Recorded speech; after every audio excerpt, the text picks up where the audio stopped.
Bienvenue à la chaîne du serviteur Guillaume Goron et du Centre Mission Rosée, une famille qui vise à faire de vous des intimes, disciples et témoins de Christ pour étendre le règne de sa gloire. Vous trouverez les audios des enseignements du serviteur Guillaume Goron, des messages édifiants et inspirés du Saint-Esprit qui vous feront expérimenter l'amour, la bonté de Dieu d'une manière toujours particulière. N'hésitez pas à vous abonner à votre chaîne, à télécharger et à partager ce message autour de vous. Bonne écoute et que Dieu vous bénisse. Bienvenue à la matinale des décrets prophétiques. Aujourd'hui, nous parlerons de briser l'emprise des dettes infernales. Une dette infernale est de l'argent que nous avons emprunté à quelqu'un d'une manière ou d'une autre, ou de l'argent qu'on doit à quelqu'un et qui nous met dans un système de remboursement qui ne finit pas. Une dette qu'on n'arrive pas à rembourser et nous sommes comme dans un système d'emprisonnement et cette dette-là devient comme un poids qui est sur nous et on ne sait pas comment sortir de cette situation. Bien aimé, généralement, il y a trois types de dettes. Il y a des dettes de longue durée que nous avons contractées auprès d'une personne que nous n'arrivons pas à rembourser. Nous n'arrivons pas à rembourser auprès d'une personne ou auprès d'une institution comme une banque. Il y a les dettes que nous avons, les cycles de dette et de remboursement, c'est-à-dire des cycles de prise de dette et de remboursement à répétition. C'est-à-dire tu prends une dette dès que tu as ton salaire ou tu as une entrée, tu rembourses. Tu prends encore une dette, tu rembourses. Tu prends encore une dette et ça devient une forme d'emprisonnement, d'esclavage dans lequel la plupart des gens sont. Et en troisième position, il y a des dettes par héritage. Il y a des gens qui ont hérité des dettes de leurs parents et aujourd'hui, ces personnes-là continuent de vivre pour payer des dettes. Nous avons dans plusieurs contrées du monde où des gens sont rentrés dans des formes d'esclavage pour rembourser des dettes que leurs parents ont prises. Bien aimé, la plupart des entreprises sont endettées, la plupart des gens sont endettés, la plupart des nations sont endettées et aujourd'hui les dettes sont devenues des arguments spirituels que le diable utilise pour réclamer des gens dans la pauvreté, pour assujettir des nations, pour assujettir pas mal de personnes, pour tenir les gens esclaves et prisonniers d'une forme de pauvreté. La Bible dit dans le livre de Proverbes, chapitre 22, verset 7, que le riche domine le pauvre et celui qui emprunte est esclave de celui qui prête. Celui qui emprunte, qui prend une dette, est esclave de celui qui lui a prêté de l'argent. Donc, lorsque tu prends une dette, tu rentres dans un système d'esclavage. Et le problème avec la dette, ce n'est pas l'argent que tu prends, mais c'est la parole que tu donnes. La Bible dit que nous sommes condamnés par nos paroles et nous serons justifiés par nos paroles. Donc, lorsque tu donnes ta parole que tu vas rembourser, automatiquement, ça devient comme une dette dans le monde spirituel. Sache une chose, à chaque fois que tu parles, c'est toi-même que tu as relâché parce que ta parole, c'est toi. La Bible dit dans Jean chapitre 1 qu'au commencement était la parole était Dieu et la parole était avec Dieu. Bien aimé, c'est la même chose. Ta parole que tu donnes, c'est comme si c'est toi-même que tu as donné en garant. Donc, sache une chose, ta parole te représente. Donc, lorsque tu donnes une parole dans le monde spirituel, par rapport aux dettes, c'est comme si tu as contracté une alliance dans laquelle tu dois honorer ta part. Et sache que dans le monde spirituel, Satan qui connaît les règles va prendre cela, il va te bloquer, il va mettre un système dans ta vie, tu ne pourras pas rembourser et cette dette-là va devenir un poids de réclamation pour assujettir tes finances, pour te bloquer dans la pauvreté. Beaucoup de personnes sont restées pauvres, sont comme dans un système de pauvreté à un point fini à cause des dettes et il y a des démons qui sont rattachés à ce système. La Bible dit dans le livre de Proverbes chapitre 11 verset 29 que l'insensé sera esclave de l'homme sage. Donc il y a deux choses. Il faut comprendre que dans le monde spirituel, le riche domine le pauvre et le riche est comparé à celui qui prête, celui qui donne de l'argent. Et le pauvre, c'est celui qui emprunte. Donc, quand tu prends des dettes dans le monde spirituel, c'est comme si tu actives dans ta vie un système de pauvreté. C'est ce que je suis en train de dire. Quand tu prends une dette dans le monde spirituel, Tu penses que tu es riche, mais tu n'es pas riche. Lorsque nous partons dans Apocalypse, la Bible dit qu'il y a des gens qui pensent qu'ils sont riches alors qu'ils sont pauvres, qui pensent qu'ils sont habillés alors qu'ils sont nus, qui pensent qu'ils voient clair alors qu'ils sont aveugles. Bien-aimé, c'est comme ça. La plupart des gens qui prennent des dettes, même quand, par exemple, c'est une entreprise qui fonctionne, aussi longtemps que vous vivez avec des dettes, dans le monde spirituel, cette entreprise-là est rentrée dans un système de pauvreté. Il y a comme un esprit de pauvreté qui va venir s'abattre sur ta vie parce que prendre une dette, c'est devenir pauvre, c'est s'associer à un esprit de pauvreté. Et le riche, c'est celui qui prête. Le riche, c'est celui qui aide. C'est celui qui donne. La Bible dit que celui qui donne, là, il lui sera donné. Donc, la mesure avec laquelle la personne t'a donné, là, Dieu va bénir la personne. Bien aimé, même si c'est une dette, du moment où la personne t'a donné, quelque part, la personne a fait une bonne action. Et la Bible appelle ces gens de personnes là des justiciers, des hommes qui sont riches devant Dieu. Et riches pour Dieu parce qu'ils utilisent leur argent pour aider les gens. Donc, la dette, en plus d'être un système de pauvreté, la dette, quand tu prends une dette, la Bible dit que tu es un insensé. Tu es un insensé. Dans le monde spirituel, quand tu prends une dette, tu es considéré comme quelqu'un qui est insensé, quelqu'un qui n'a pas la tête en place, quelqu'un qui est idiot. Mais celui qui est prêtre est quelqu'un qui est sage. Celui qui aide les autres avec son argent, c'est quelqu'un qui est sage. Donc, dans le livre de 2 Rois, chapitre 4, versets 1 à 7, la Bible nous explique l'histoire d'une femme, d'une veuve qui est la femme d'un homme de Dieu qui est décédé. Nous lisons 2 Rois chapitre 4 à partir du verset 1. Une femme d'entre les fils des prophètes cria à Élisée en disant: ton serviteur, mon mari, est mort. Tu sais que ton serviteur craignait l'Éternel, et le créancier est venu pour prendre mes enfants et en faire ses esclaves. Élisée lui dit: que puis-je faire pour toi? Dis-moi, qu'as-tu à la maison? Elle répondit: ta servante n'a rien du tout à la maison qu'un vase d'huile. Et il dit: va, demande au dehors des vases chez tous les voisins des vases vides, et n'en demande pas un petit nombre. Quand tu seras rentré, tu fermeras la porte sur toi et sur tes enfants. Tu verseras dans tous ces vases et tu mettras de côté ceux qui seront pleins.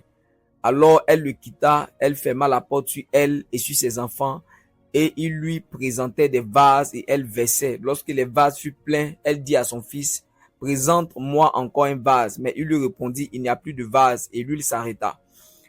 Elle alla le rapporter à l'homme de Dieu et il dit: va vendre l'huile et paye ta dette. Va vendre l'huile et paye ta dette et tu vivras, toi et tes fils, de ce qui restera. Vous voyez un peu, cette histoire est un cas pratique de ce que nous avons dit tout à l'heure. Voici une dame qui a hérité d'une dette que son mari a contractée. Et lorsque cet homme est mort, le créancier, c'est-à-dire celui qui a prêté de l'argent, a décidé de venir prendre les enfants de cette femme-là pour les induire en esclavage. Nous avons dit que celui qui emprunte est esclave de celui qui prête, et le riche domine le pauvre. Donc, voici un système d'esclavage démoniaque par les dettes qui est rentré dans la vie de cette femme. Et naturellement, cet homme, puisque la dame doit rembourser la dette que son mari a prise, donc ce sont ses enfants qui vont payer la dette. Bien aimé, voici ces enfants-là qui sont nés et qui sont soumis à un système d'esclavage, de dette auquel leur papa était confronté, mais il est mort. Donc, ce qui va se passer, c'est que Dieu, par son prophète, va aider cette femme par le prophétique, un puissant prophétique, va aider cette femme-là à payer sa dette et à sortir donc même de la pauvreté. Et pourquoi est-ce que cet homme avait contracté une dette? Parce qu'il était pauvre. Donc, la pauvreté est un facteur d'endettement et l'endettement est un facteur de pauvreté. Donc, il dit à la femme: tu vivras. C'est comme si, en fait, le fait que elle soit endettée là, c'est une forme de mort, une forme d'esclavage, d'emprisonnement. Donc, il dit: va, tu vas payer ta dette et tu vas vivre. Mais nous avons vu comment la puissance de Dieu est rentrée dans la vie de cette femme. Et Dieu a utilisé quelque chose qui était dans sa maison par la puissance de la grâce la puissance de l'onction prophétique, Dieu a aidé cette femme à avoir de quoi rembourser sa dette et à vivre avec ses enfants. Donc, elle a quitté la pauvreté, elle est devenue une femme d'affaires de façon surnaturelle. Donc, c'est pourquoi nous croyons que c'est possible que Dieu annule les dettes. La Bible dit dans le livre de Hébreux, chapitre 13, verset 8, que Jésus-Christ est le même hier, aujourd'hui, éternellement. Ce qu'il a fait hier, il peut le faire encore aujourd'hui. Il est le même. Donc, le même Dieu tout-puissant, Jésus-Christ, qui est passé par son prophète Élisée pour aider cette femme qui avait contracté cette dette, qui avait induit sa famille et elle-même dans la souffrance et dans une forme d'esclavage et de pauvreté profonde. Nous avons vu que ce Dieu-là a manifesté sa gloire. C'est pourquoi je crois au nom de Jésus que toi qui m'écoutes, qui as contracté une dette, qui est dans un système de dette, une dette par héritage, un cycle de prise et de remboursement à répétition, une dette de longue durée que tu n'arrives pas à rembourser, je crois dans le nom de Jésus que par le décret prophétique ce matin, tu reçois ta libération de la dette de façon surnaturelle. Je te vois en train de sortir de ce cycle de dette.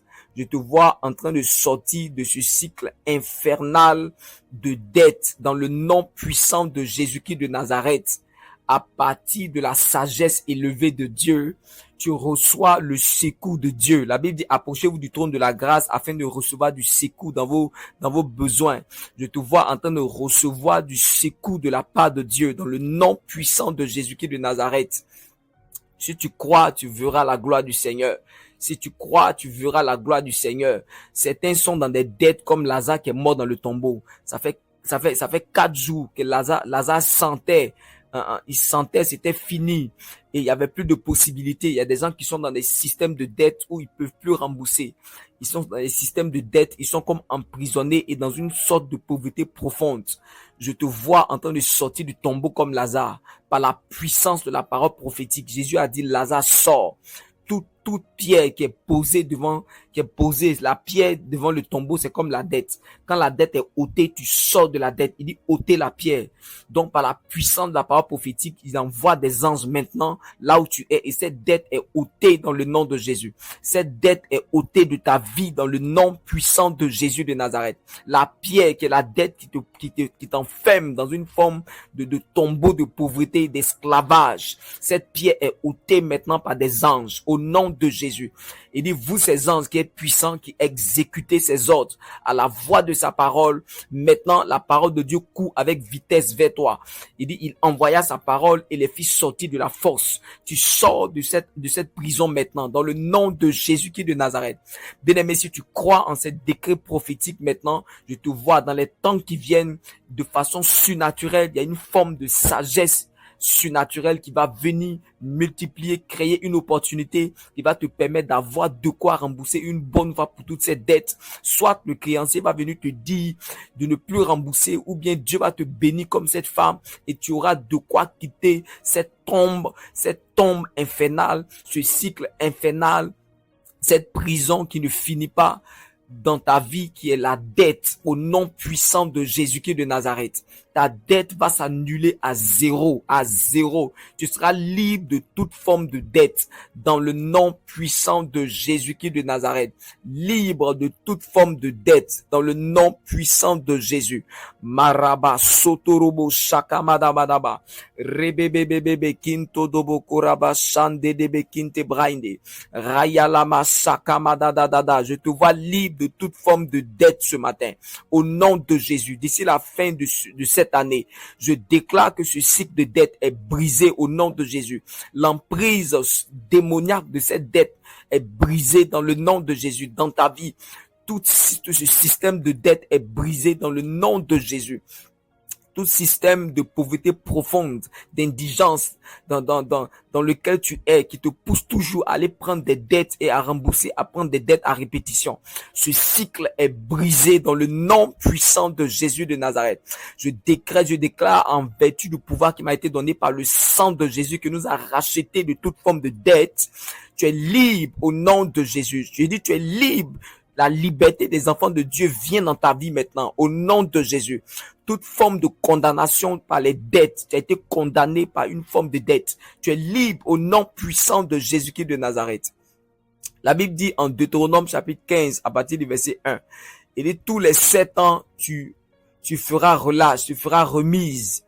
Et voici comment s'observera le relâche. Le relâche ici, c'est le remboursement. Non, c'est le fait de laisser tomber les dettes. Voilà. Quand on aura publié le relâche en l'honneur de l'Éternel, tout créancier qui aura fait un prêt à son prochain se relâchera de son droit. Vous voyez, donc le créancier a un droit spirituel sur toi, il a un droit légal sur toi, il a un droit de domination sur toi, il a un droit d'influence sur ta vie. Je lis, il ne pressera pas son prochain et son frère pour le paiement de sa dette. Waouh! Ici, Dieu envoie une loi spirituelle. Et la septième année, c'est l'année du repos, c'est l'année du sabbat, c'est l'année, comme Jésus a dit, venez à moi, vous tous qui êtes chargés et fatigués, je vous donnerai du repos. Ce matin, toi qui es fatigué et chargé de prendre des dettes ou de subir le poids de la pauvreté, je viens par la puissance maintenant du sang de Jésus qui est le sang de la nouvelle alliance, l'alliance du repos. Je te vois maintenant, le paiement de cette dette-là est annulé dans le nom de Jésus. Cette pression que tu avais, ce droit légal que des démons ou des gens avaient sur toi parce que tu leur devais de l'argent. Au nom de Jésus, ce système s'arrête, ce paiement est annulé dans le nom de Jésus. Et dit, tu pourras presser l'étranger, mais tu te relâcheras de ton droit pour ce qui t'appartiendra chez ton frère. Toutefois, il n'y aura point d'indigence sur toi, car l'Éternel te bénira dans le pays que l'Éternel, ton Dieu, te fera posséder en héritage. Au verset 4. Donc, lorsque nous lisons ce texte, nous voyons que il parle de la dette, mais il parle aussi de la pauvreté. Il dit, lui, Dieu, comme la manière dont il est venu annuler la dette, il est venu aussi annuler la pauvreté. Donc, annuler la dette dans la vie, le cycle de dette. Quand Dieu veut annuler la dette dans la vie de quelqu'un, ça veut dire qu'il veut annuler en même temps le cycle de pauvreté. Parce que Dieu sait que les gens sont endettés, ils sont pauvres. Donc, pour sortir les gens, il faut régler la dette et la pauvreté une bonne fois pour toutes, dans le nom de Jésus. Je vois le cycle de pauvreté, d'indigence sortir de ta vie au nom puissant de Jésus-Christ de Nazareth. Je décrète, je déclare, tu sors de ce système de dette. Il dit, car l'Éternel te bénira dans le pays que l'Éternel, ton Dieu, te fera posséder en héritage. Il dit, toutefois, il n'y aura point d'indigents. La volonté de Dieu, c'est qu'il n'y ait pas de pauvres parmi son peuple. Bien aimé, c'est pas moi qui ai inventé, c'est la parole de Dieu. Il dit, il n'y aura point d'indigents, il n'y aura point de pauvres chez toi. Il parle d'Israël, il parle de son peuple. Il dit, car l'Éternel va te bénir. Il dit, tellement Dieu va te bénir. Il n'aura plus de pauvres qui va aller emprunter de l'argent sur son frère. Dans le nom de Jésus de Nazareth. Il dit, car l'Éternel te bénira. L'Éternel te bénira au nom de Jésus. Il dit, pourvu seulement que tu obéisses à la voix de l'Éternel ton Dieu en mettant soigneusement en pratique ses commandements. Bien-aimé, l'une des lois fondamentales pour activer la puissance de Dieu, la puissance de la bénédiction de Dieu dans ta vie, comme il est dit en Éphésiens chapitre 1 verset 3, béni soit Dieu, Père de notre Seigneur Jésus-Christ, qui nous a bénis de toutes sortes de bénédictions spirituelles dans les lieux célestes. Bien-aimé, c'est possible par l'obéissance aux instructions de Dieu.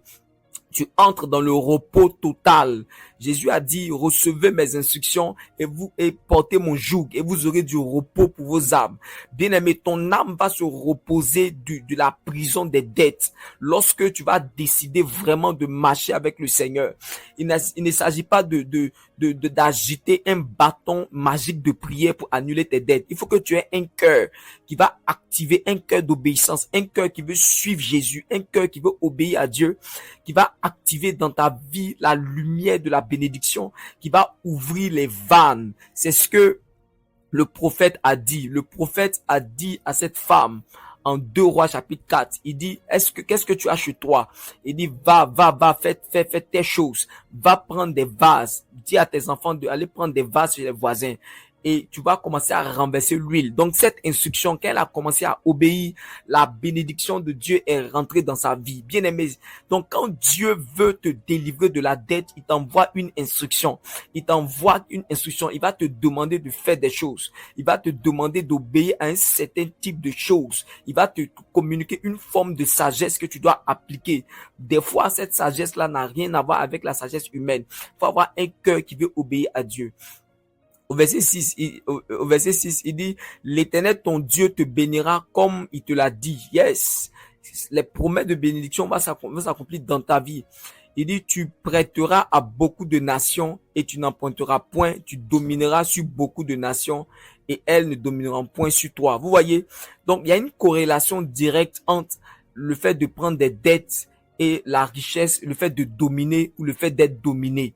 Vous voyez? Il dit tu prêteras. Et quand il dit tu prêteras à beaucoup de nations, il dit tu vas devenir riche. Et c'est pourquoi je vous ai dit, il dit le riche domine le pauvre et celui qui emprunte est esclave de celui qui prête. Donc, il dit tu ne seras plus dominé. Ça veut dire que tu ne vas plus emprunter de l'argent à quelqu'un. Parce que Dieu va te bénir. Il dit, tu n'emprunteras point et tu domineras sur beaucoup et elles ne te domineront point dans le nom de Jésus de Nazareth. La plupart des pays, des entreprises, des gens qui prennent des dettes sont dans un système de domination parce que celui qui te prête a un droit de domination sur toi, a un droit, a une emprise sur toi. Et en plus de cela, il y a des démons qui sont rattachés à ces choses. Je dis bien, il y a des démons qui sont rattachés à ces choses. Il dit, s'il y a chez toi quelques indigents d'entre tes frères, dans l'une de tes portes au pays que l'Éternel ton Dieu te donne, tu n'endurciras point ton cœur et tu ne fermeras point ta main devant ton frère indigent. Bien-aimé, quiconque t'a prêté de l'argent, son cœur ne sera plus endurci envers toi. Dieu va changer le cœur de la personne à ton égard. Et cette personne-là va te refuser le remboursement de la dette. Je déclare ça dans ta vie maintenant au nom de Jésus. Il dit, mais tu lui ouvriras ta main et tu lui prêteras de quoi pouvoir à ses besoins. Quelqu'un va venir te donner de l'argent, quelqu'un va venir t'aider, quelqu'un va venir te donner une sagesse, mais tu vas quitter ce système dans le nom puissant de Jésus de Nazareth. Bien-aimé, voici la parole de Dieu qui annule les dettes. La Bible dit dans le livre de Galates chapitre 3, la Bible dit clairement que Christ s'est fait malédiction pour que nous soyons bénédiction. La dette est une malédiction. La dette est une forme de malédiction. La pauvreté est une malédiction. Parce que quand vous lisez le texte de Deutéronome chapitre 15 et que vous lisez le Deutéronome chapitre 28, vous allez voir que la question de la dette est une question qui est liée à la malédiction ou à la bénédiction. Celui qui contracte une dette est quelqu'un qui rentre dans une forme de malédiction. Et le but de la malédiction, selon Deutéronome chapitre 28, verset 45, la Bible de la malédiction, c'est quelque chose qui vient sur toi, qui te poursuit, qui s'attache à toi, et dont le but est de détruire. Donc la dette est une forme de malédiction qui va te détruire par le système de la pauvreté, qui va finir par détruire ta maison, détruire ton avenir, détruire l'avenir de tes enfants. Comme cette femme dans le livre de 2 Rois chapitre 4, dont les enfants allaient être, l'avenir des enfants allait être de travailler pour rembourser les dettes de leur papa toute leur vie. Bien aimé, je refuse ça dans ma vie et je refuse ça dans ta vie. Comme témoignage personnel, j'ai vu Dieu dans ma vie annuler des dettes. J'étais allé en retraite et je priais le Seigneur. Je disais à Dieu de m'aider parce que je voulais sortir de pas mal de choses dans lesquelles j'étais. Des difficultés, des blocages. Et le Seigneur, pendant que je priais, m'enseignait sur la malédiction et il m'a dit, les dettes que tu as contractées sont les arguments spirituels que Satan a contre toi. C'est ce qui fait que tes finances ne peuvent pas atteindre à un certain niveau. Bien-aimé, vous savez ce que j'ai fait? J'ai commencé à demander pardon à Dieu. Et l'une des instructions que le Seigneur m'a données, c'est d'appeler tous ceux que je dois, à qui je n'ai pas donné l'argent, de m'excuser auprès d'eux et de demander pardon. Et le Seigneur m'a dit que lorsque je vais demander pardon à ces personnes, ça va annuler les paroles spirituelles que j'ai données pour dire que je vais rembourser et Dieu va commencer à travailler. Quand j'ai demandé pardon à ces personnes, la plupart d'entre elles ont annulé les dettes que j'avais vis-à-vis d'eux. Donc, vous voyez les amis, Dieu peut annuler les dettes. C'est un témoin personnel. C'est pourquoi je suis à l'aise de parler de ce sujet. Parce que la dette est une malédiction. La Bible dit dans le livre de Galates, chapitre 3, verset 13. La Bible dit clairement ceci. La Bible dit, Christ nous a rachetés de la malédiction, étant devenu malédiction pour nous, car il est écrit, maudit est quiconque est pendu au bois, afin que la bénédiction d'Abraham eût pour les païens son accomplissement en Jésus-Christ, et que nous reçussions par la foi l'Esprit qui avait été promis. Bien-aimés, Christ nous a rachetés de la malédiction de la dette. La malédiction de la dette. Parce qu'il est devenu lui-même il est devenu cette malédiction. Et car la Bible dit maudit est quiconque est pendu au bois. Donc le fait que Jésus soit mort à la croix pour nous, il est devenu malédiction. La Bible dit afin que la bénédiction d'Abraham eût pour nous son accomplissement. Et Dieu a dit à Abraham, tu seras une source de bénédiction pour les nations. Celui qui te bénit sera béni, celui qui te maudit sera maudit. Bien-aimé, je vois cette malédiction de dette s'annuler dans ta vie dans le nom puissant de Jésus. Je vois cette malédiction de dette quitter ta famille dans le nom de Jésus. Ce cycle de dette s'arrête à partir d'aujourd'hui. Le Dieu qui m'a appelé, en vertu de qui j'ai été établi en tant que serviteur, par son sang et par l'œuvre de la croix, par l'esprit de la résurrection. Je décrète et je déclare, par le pouvoir de la parole de Dieu, que cette dette s'arrête. Cet héritage de dette est fini au nom de Jésus. Je déclare la fin de cet esclavage. L'esclavage de la dette dans ta vie est aboli une bonne fois pour toutes dans le nom puissant de Jésus. Bien-aimé, va et prie plaide par le sang de Jésus contre les dettes dans ta vie et ces cycles infernaux, ces dettes qui ne finissent pas vont s'arrêter. N'oublie pas de rendre ton témoignage et que Dieu te bénisse au nom de Jésus. Amen.